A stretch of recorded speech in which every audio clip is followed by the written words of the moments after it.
Soyez bénis. Amen. Pendant que vous participez ensemble avec nous à ce culte de ce dimanche 15 octobre 2023. Alors que Dieu vous bénisse. Alors sans plus tarder, nous allons aller dans la parole. Si vous voulez aller avec moi dans le premier chapitre du livre d'Ésaïe. Ésaïe chapitre 1 à partir du verset 10. Prête l'oreille à la loi de notre Dieu, peuple de Gomorrhe.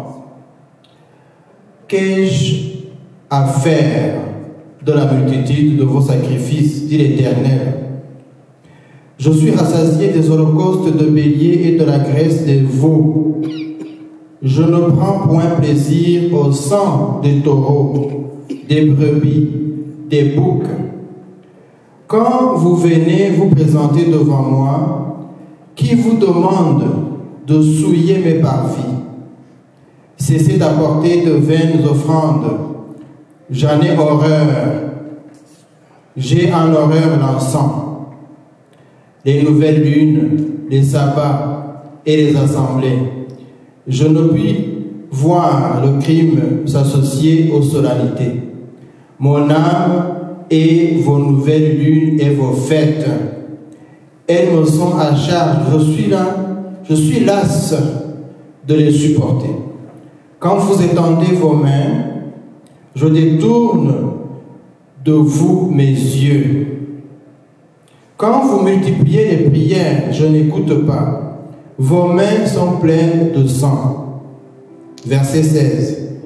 Lavez-vous, purifiez-vous, ôtez de devant mes yeux la méchanceté de vos actions. Cessez de faire le mal. Apprenez à faire le bien. Recherchez la justice. Protégez l'opprimé. Faites droit à l'orphelin. Défendez la veuve. Venez et plaidons, dit l'Éternel. Verset 18. Venez et plaidons, dit l'Éternel. Si vos péchés sont comme le cramoisi, ils deviendront blancs comme la neige. S'ils sont rouges comme la pourpre, ils deviendront comme la laine. Si vous avez de la bonne volonté et si vous êtes docile, vous mangerez les meilleures productions du pays. Mais si vous résistez et si vous êtes rebelle, vous serez dévorés par le glaive, car la bouche de l'Éternel a parlé. Amen. Amen. Et si vous voulez lire avec moi le verset 18, parce que c'est là que je vais insister. Amen.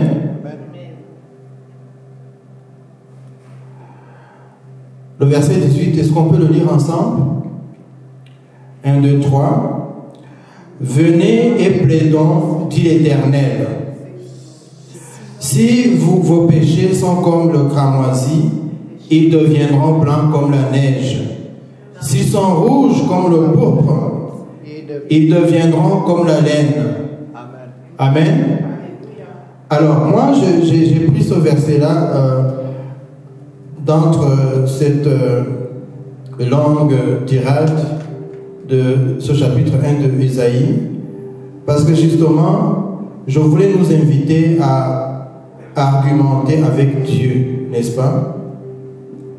Je ne sais pas si vous êtes d'accord avec moi, parce que beaucoup de gens ne comprennent pas qu'ils peuvent présenter leurs arguments. Amen. S'il y a une situation dans votre vie que vous voulez que Dieu règle, n'est-ce pas? Parce que nous parlons de l'autorité de Dieu. Lorsque Dieu est présent dans nos vies, il y a des choses qui se passent à cause de son autorité. Sa présence déjà à elle seule est autorité. On n'a pas besoin de prononcer une parole. On n'a pas besoin de poser un geste lorsque Dieu est avec nous. Amen. Mais lui, il est en train de nous dire ici, après tout ce qu'il nous a dit, les choses qu'on n'a pas bien faites, etc. Mais il dit, venez et discutons. Viens et argumente, présente tes arguments. Et il nous facilite la tâche parce qu'il nous donne des points ou alors des choses qu'on devrait faire pour pouvoir justement argumenter devant Dieu, pour qu'il puisse nous écouter. Parce qu'il a parlé de nos mains qui sont souillées, il a parlé des péchés qu'on a fait, il a dit, je n'aime pas vos sacrifices, j'ai en horreur l'encens. Il a dit des choses qui nous font peur. Ce qui veut dire que lorsque nous venons devant Dieu, il peut arriver que nous soyons devant Dieu, nous soyons dans une assemblée de Dieu, nous soyons dans un groupe de prière, nous soyons dans une église, et que nous pensons que cela suffit. Et que nous pensons que le seul fait d'être dans l'assemblée, le seul fait d'être des chrétiens, d'être des croyants, des fidèles, d'être réguliers au culte, que c'est ça qui va nous amener l'action de Dieu dans notre vie. Mais, comme nous venons de le voir, ça ne se passe pas toujours comme ça. Dieu n'agit pas toujours en notre faveur. Il est même prêt à nous sanctionner, à nous punir, à sévir contre nous. Moi, je suis parmi les gens qui défendent le message de la grâce à travers Jésus-Christ. Dieu nous a fait grâce et je tiens à ce message-là. C'est par la grâce que Dieu fait des choses dans notre vie. C'est par la grâce que Dieu intervient dans notre vie. Ce n'est pas parce que nous avons mérité, n'est-ce pas? Ce n'est pas parce que nous avons fait une chose. Mais cela n'est pas quelque chose qu'on doit prendre à la légère. On ne peut pas se cacher derrière la grâce. Si on est dans la compagnie de Dieu, et que Dieu est parfait, et que Dieu est juste, que Dieu est équitable,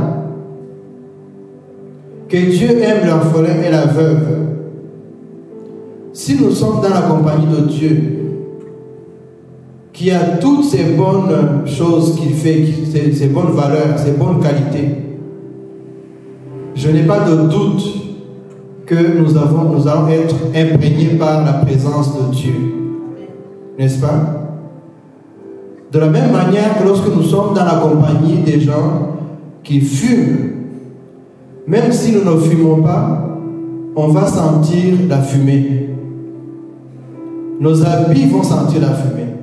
Mais il y a de fortes chances que nous allons aussi, avec le temps, entrer dans cette habitude-là de fumer.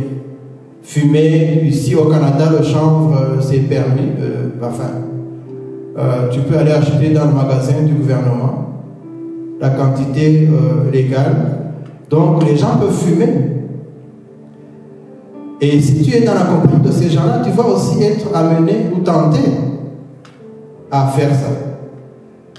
Trouve n'importe quelle pratique, même une pratique normale qui n'est pas nécessairement, ne va pas t'amener dans d'autres choses. Si tu es dans la compagnie des gens, nous les hommes, on aime les autos, les voitures.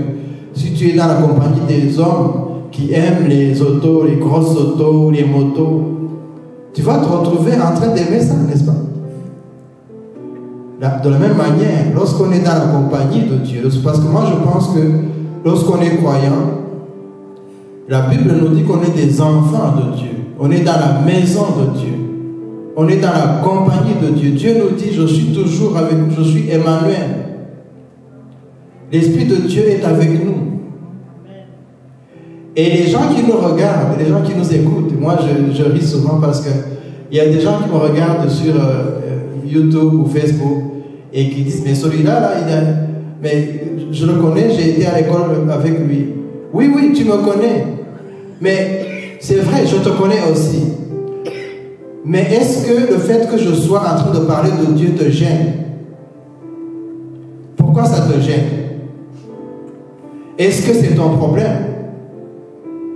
Est-ce que toi, tu as fait quelque chose pour prendre soin de ton âme, de ton salut? Est-ce que tu penses que ta vie ici sur terre, c'est seulement de manger, de boire, de t'amuser, d'engranger des richesses, et puis après, il n'y a rien qui se passe? Tu penses que c'est ça que tu vas transmettre à la postérité? Que lorsque tu vas partir, ça sera fini pour toi? Alors si tu penses comme ça, là, c'est malheureux. Je suis vraiment désolé pour toi. Tu devrais changer d'attitude. Pense à la vie éternelle. Pense que lorsque nos parents sont partis, ils sont partis dans un meilleur endroit. C'est d'ailleurs ça que nous disons souvent. Quand quelqu'un part et qu'on l'accompagne, on dit Dieu l'a aimé, il est parti dans un meilleur endroit. On pense qu'il y a une autre vie. On croit. Nous, on ne pense pas ça seulement. On ne fait pas que penser, on le croit. Parce que c'est le fondement de la foi chrétienne.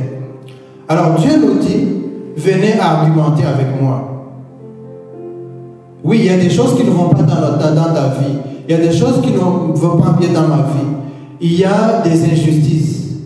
Il y a des situations d'oppression. Il y a des gens qui t'ont fait du mal. Il y a la haine. Peut-être celle que tu ressens dans ton cœur envers quelqu'un. Peut-être la haine que tu reçois des autres, d'autres personnes. Il y a des guerres partout dans le monde aujourd'hui. Lorsqu'on dit on est des enfants de Dieu, pourquoi est-ce que nous aussi on est là-dedans, dans cette tourmente-là? Oui, on est dedans, mais est-ce que Dieu est avec nous? Dieu nous promet de nous prendre par la main et de nous amener à travers la vallée, à travers le feu, n'est-ce pas? Il ne nous promet pas toujours de nous sortir du feu tout de suite, mais il dit, quand bien même tu passerais par la vallée de la mort, tu ne mourras pas, ma main, je te tiendrai par la main. Je marcherai avec toi dans le feu et tu ne seras pas consumé. Mais quels sont tes arguments devant Dieu? Parce que c'est assez de dire, ah, on me demande d'être pur, tout ça. Non, tu regardes les prédicateurs, tu regardes les gens qui te parlent de Dieu, tu commences à les juger, tu dis qu'ils ne sont pas parfaits. Est-ce que toi tu es parfait? Quels sont tes arguments devant Dieu? Est-ce que tu vas dire à Dieu, mais non, mais l'autre aussi il parlait de toi, mais il n'était pas... Non, ce n'est pas la question. La question c'est qu'est-ce qu'il en est de ton âme? Quels sont tes arguments devant Dieu? La grâce de Dieu te suffira-t-elle? Es-tu dans la compagnie de Dieu? Parce que si tu es dans la compagnie de Dieu, tu vas commencer à pratiquer la justice. Tu vas commencer à t'occuper, à penser à la veuve, à l'orphelin. Tu vas commencer à arrêter de faire des magouilles. Tu vas commencer à arrêter de tricher, de prendre les biens qui ne t'appartiennent pas, les biens d'autrui. Tu vas commencer à arrêter d'avoir de la haine dans ton cœur. Tu vas commencer à pardonner parce que Dieu est miséricordieux. La Bible nous dit, soyez miséricordieux comme votre Père. Si tu es vraiment le Père, le Fils de ton Père, n'est-ce pas qu'on dit tel Père, tel Fils ou telle fille, telle mère, telle fille? As-tu les qualités de Dieu? C'est de ça qu'il s'agit. Alors je vous demande, je vous invite à vraiment méditer sur cette parole et à trouver des arguments, non pas des arguments de justification, mais des arguments à donner à Dieu. Es-tu capable de dire à Dieu, j'ai fait ça, j'ai fait ça? N'est-ce pas? Alors, en ce dimanche, venons devant l'Éternel, vous qui êtes ici avec nous, et vous qui nous suivez en ligne, et allons devant Dieu, invoquons sa présence et demandons-lui de venir dans notre vie, vraiment, d'influencer nos actions, d'influencer nos pensées, d'influencer notre mode de vie, afin que nous puissions mériter d'être vraiment des enfants de Dieu dont il est fier. Père, nous te disons merci, nous te rendons grâce Merci de nous avoir bénis. Merci de nous avoir permis, Seigneur, de venir devant toi, devant ton assemblée. Merci de nous avoir donné la parole, de nous avoir donné les mots pour exprimer cette pensée que tu as donnée à travers le prophète Ésaïe. Tu nous demandes, Seigneur, de venir devant toi pour pouvoir présenter nos arguments afin que tu puisses nous juger favorablement, Seigneur. Mais nous savons que nous n'avons vraiment pas d'arguments en ce moment. Alors, permets que ton Esprit Saint, Seigneur, vienne et qu'il nous donne du courage, qu'il nous donne de la force afin de pouvoir te ressembler, afin de pouvoir de plus en plus regarder à tes qualités et les imiter. Merci d'être avec nous ce dimanche. Merci d'être avec notre pasteur principal qui n'est pas avec nous aujourd'hui, là où il est, dans l'assemblée de Dieu où il est parti se joindre. Merci d'être avec ceux qui nous regardent, qui nous suivent, qui prient avec nous en ligne. Bénis chaque famille, Seigneur. Bénis chaque personne qui nous écoute. Bénis chaque personne qui est avec nous. Protège nos enfants et veille, Seigneur, à la paix dans ce monde qui en a tellement besoin. Nous t'en prions au nom de Jésus-Christ. Amen. Alors,